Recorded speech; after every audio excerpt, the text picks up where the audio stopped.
আমি খুশি কারণ ও বেঁচে আছে। এই আনন্দ প্রকাশ করা কঠিন। যেহেতু আপনি একমাত্র অভিভাবক, আপনাকে বাবার মতো, মায়ের মতো, ভাই বোনের মতো তাদের দেখভাল করতে হবে।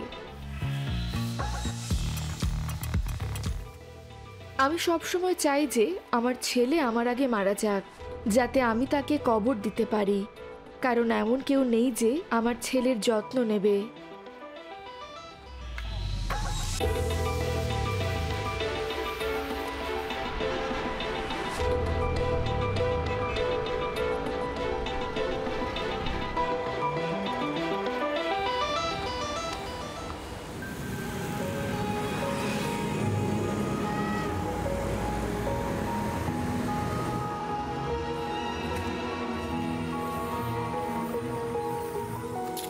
আমার ছেলে সাধারণত 1 ঘন্টার মতো হেসে খেলে কাটায়।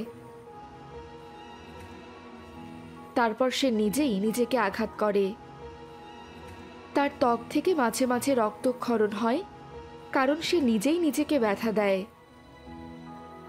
এমনকি সে মাঝে মাঝে আমাকেও আঘাত করে।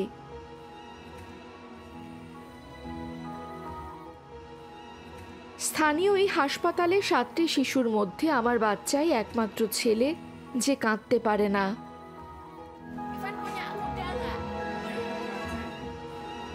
সে সময় ইভানের সাথে কি ঘটেছিল তার সম্পর্কে ডাক্তারের কাছে কোনো উত্তর ছিল না। পরে যখন আমি অস্ট্রেলিয়ায় মাস্টার্স করেছিলাম, শিক্ষকেরা আমাকে জানায় যে আমার ছেলে অটিস্টিক। আমি দেবী চন্দ্রান ইংরাম। আমার একজন প্রতিবন্ধী ছেলে আছে, তার নাম ইভান উফুক ইসফাহান। আমি একজন বিশ্ববিদ্যালয়ের লেকচারার। আমার বাড়ি ইন্দোনেশিয়া।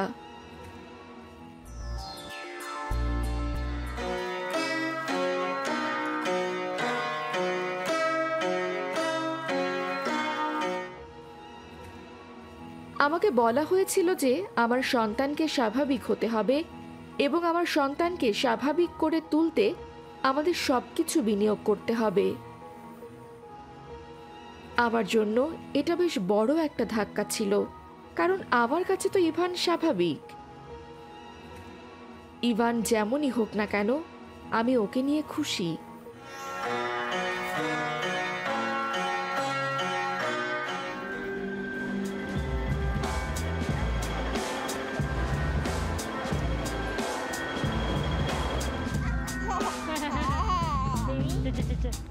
আমি বলবো আমার জীবন খুব সুখী ও ধন্য, কিন্তু আমি আসলে ব্যস্ত, আমার নিজের জন্য কোনো সময় নেই।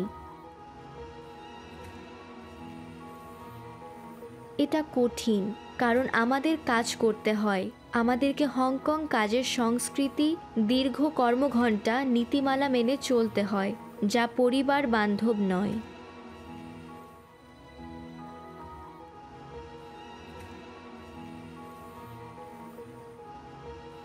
আমি কুয়েনি, আমার বয়স 33 বছর।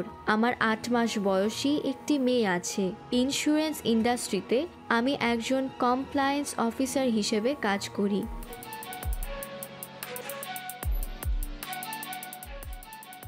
আমরা ভাগ্যবান, কারণ শিশুদের আমরা ডে কেয়ার সেন্টারে রাখতে পারি। এই সুযোগ হংকংয়ে পাওয়া যায় না।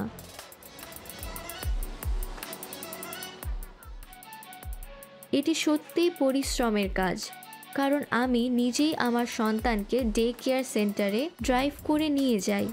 তারপর আমাকে চটজলদি কাজে যেতে হয়। সব কিছুই এখানে চ্যালেঞ্জিং।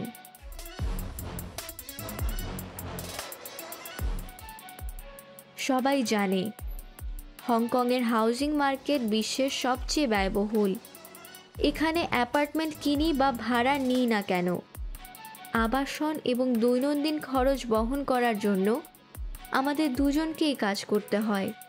তা না হলে আমি চাকরি ছেড়ে দিতাম। এখন আমার কাছে আমার মেয়েই সবচেয়ে গুরুত্বপূর্ণ।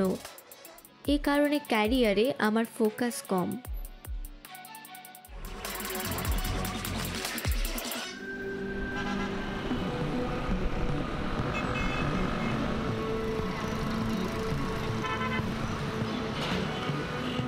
আমি বিয়ে করেছিলাম, কিন্তু 6 মাস পর বিয়েটা হঠাৎ ভেঙে যায়।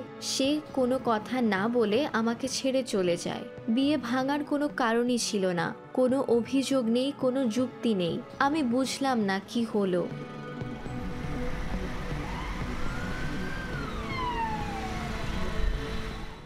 7 মাসের মাথায় আমার মেয়ের জন্ম হয়। আমার মেয়েটা প্রিম্যাচিওর ছিল। যখন আমার মেয়ের জন্ম হয় তখন পরিস্থিতি এত খারাপ ছিল যে আমার মাথার উপর একটা ছাদ পর্যন্ত ছিল না। 1.5 বছর আমি মেয়ের কাছ থেকে দূরে ছিলাম। এখন আমার জীবনে আমার মেয়েই সব কিছু। আমি আমার জীবনে অন্য কাউকে চাই না।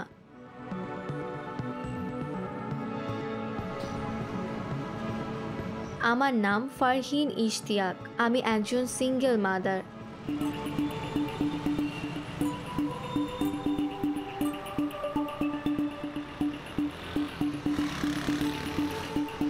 এই স্টলটা কেনার পর আমি আমার বেশভূষা পরিবর্তন করে ফেলেছি।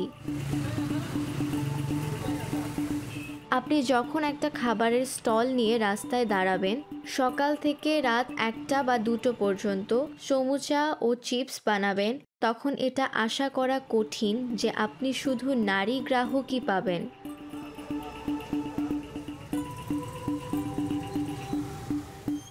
এই মার্কেটে আমি ছাড়া অন্য কোনো নারী কাজ করে না। আমাকে এই পরিবেশের সাথে খাপ খাইয়ে নিতে হয়েছে, কারণ আমাকে এই মার্কেটেই কাজ করতে হতো। এই কারণে আমি চুল কেটে ছোট করে ফেলেছি। মানুষ জানে না আমি আসলে কে।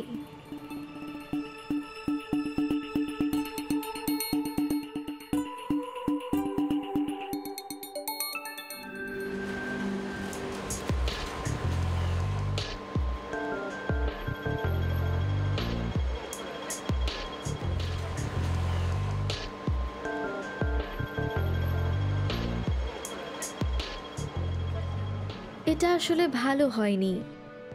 আমরা বিয়ের 3য় বছর থেকে একটি সন্তান নেওয়ার চেষ্টা শুরু করেছিলাম, কিন্তু 2 বছর চেষ্টা করেও কোনো লাভ হয়নি। আমরা তখন হাল ছেড়ে দিতে চেয়েছিলাম। এদিকে হংকংয়ের ভবিষ্যৎও খুব একটা সুবিধার লাগছিল না। যখন সন্তান নেওয়ার পরিকল্পনা বাদ দেব বলে ভাবছিলাম, ঠিক তখনই আমি গর্ভবতী হয়ে পড়ি।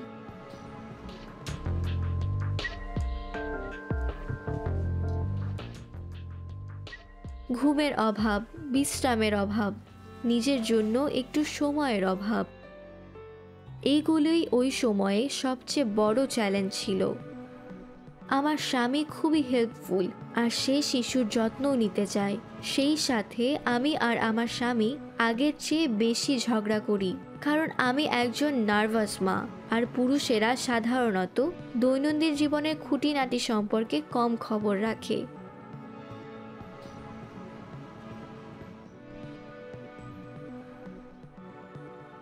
আমার স্বামী সত্যি অসাধারণ। সে খুব ধৈর্য নিয়ে আমার রাগ সহ্য করে।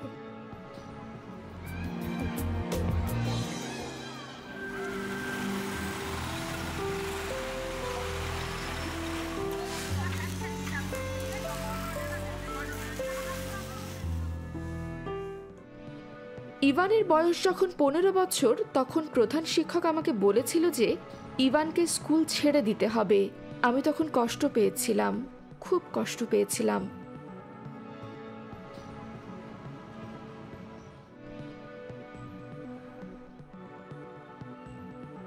তারপর আমি তাকে হোম স্কুলিং করানোর সিদ্ধান্ত নিই। প্রতিদিন সকালে ইভানের স্পোর্টস কোচ আসে। সেই সাথে আমি একটি পিয়ানো প্রশিক্ষককেও আসতে বলি, আর ইভানের স্পিচ থেরাপিও চলতে থাকে।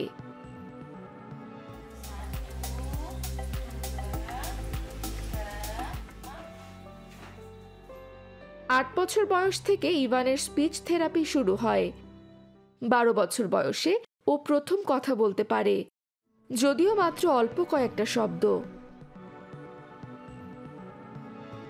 আমাকে হয়তো আরো 5 বা 7 বছর অপেক্ষা করতে হবে, কিন্তু ইভান যা যা করতে পারে তা দেখার জন্য অপেক্ষা করতে পেরে আমি আনন্দিত।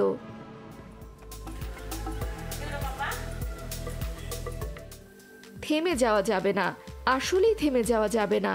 এক সময় তুমি সুখী হবেই।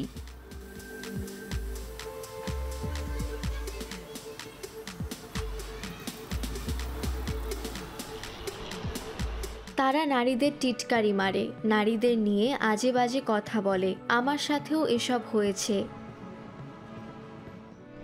নারীদের সব জায়গায়, বিশেষ করে আমাদের সমাজে দমন করে রাখা হয়। আমরা পড়াশোনা শেষ করিনি, তাই খাবারের স্টল খুলে বার্গার এবং শর্মা বিক্রি করি। আমরা ট্যাক্সি বা উবার ড্রাইভার হিসেবে কাজ করি, কারণ আমাদের চিন্তা ভাবনা আটকে আছে যে আমরা এর বাইরে কিছু প্রত্যাশা করি না। আমরা কাউকে বলতে পারি না যে আমাদের সরকারি বা বেসরকারি কোনো সংস্থায় নিয়োগ দিন। আমার পরিবারে তেমন কেউ নেই। আমার পরিবারে শুধু আমি আর হৃদা। আমি আমার জীবনে যা কিছুর মধ্য দিয়ে গিয়েছি, যত কষ্ট আমি সহ্য করেছি, আল্লাহর ইচ্ছায় হৃদাকে এর মধ্য দিয়ে যেতে হবে না। তাকে কখনোই এই সব দেখতে হবে না।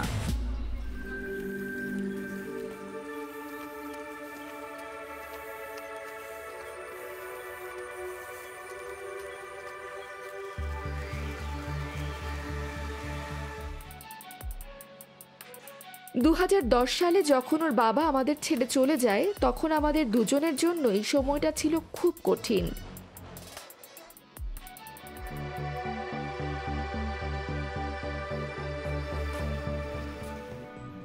আমরা খুব হতাশ হয়ে পড়েছিলাম।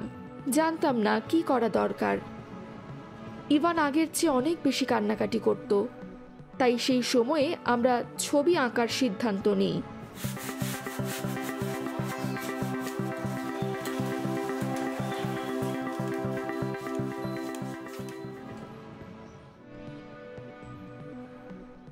আমি ইভানের সহকারী ছিলাম, তাকে রং মিশিয়ে দিতাম, রং এগিয়ে দিতাম। এভাবে অবশ্য আমারও আগ্রহ তৈরি হয়।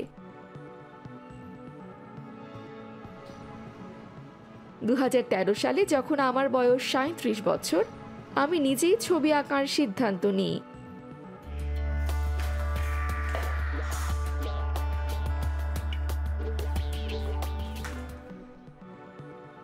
জানি না আমরা কেন সবসময় সম্পূর্ণ উজ্জ্বল ও র্যাডিক্যাল রং বেছে নিতাম।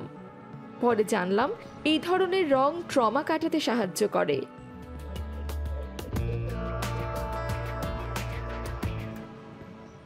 অন্যান্য মায়েদের ক্ষেত্রে মায়েরা সন্তানের জন্ম দেয়, কিন্তু আমার ছবি আঁকার ক্ষেত্রে ইভান আমাকে জন্ম দিয়েছে।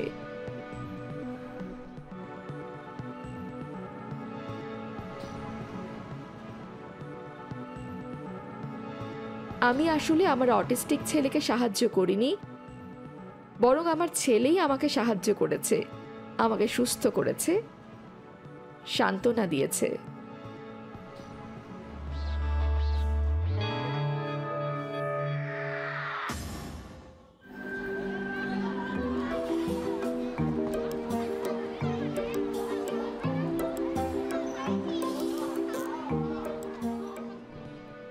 ওর নাম চিং হেই।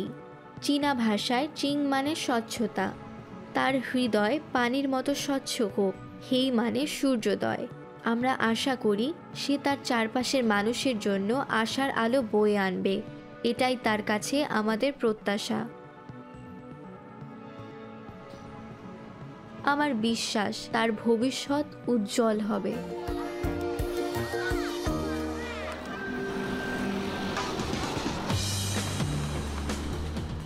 হৃদা খুব বুদ্ধিমতী। আল্লাহ ওকে সবসময় এমন বুদ্ধিমতী করে রাখুক। সে ডাক্তার না ইঞ্জিনিয়ার হতে চায়, এটি সম্পূর্ণভাবে ওর লক্ষ্য অনুযায়ী হবে। আমার একমাত্র দেখার বিষয় যে হৃদা এমন একটি অবস্থানে গিয়েছে যেখানে মানুষ তার কাছ থেকে কিছু আশা করতে পারে এবং হৃদা তাদের আশা পূরণ করতে সক্ষম। হৃদার ভবিষ্যতই আমার ভবিষ্যৎ। আল্লাহ যেন আমাকে দীর্ঘজীবী করে, যাতে আমি ওর সব সাফল্য দেখে যেতে পারি। আমি চাই মানুষ আমাকে হৃদার মা হিসেবে চিনুক। এখন মানুষ বলে হৃদা আমার মেয়ে। আমি চাই মানুষ বলুক আমি হৃদার মা।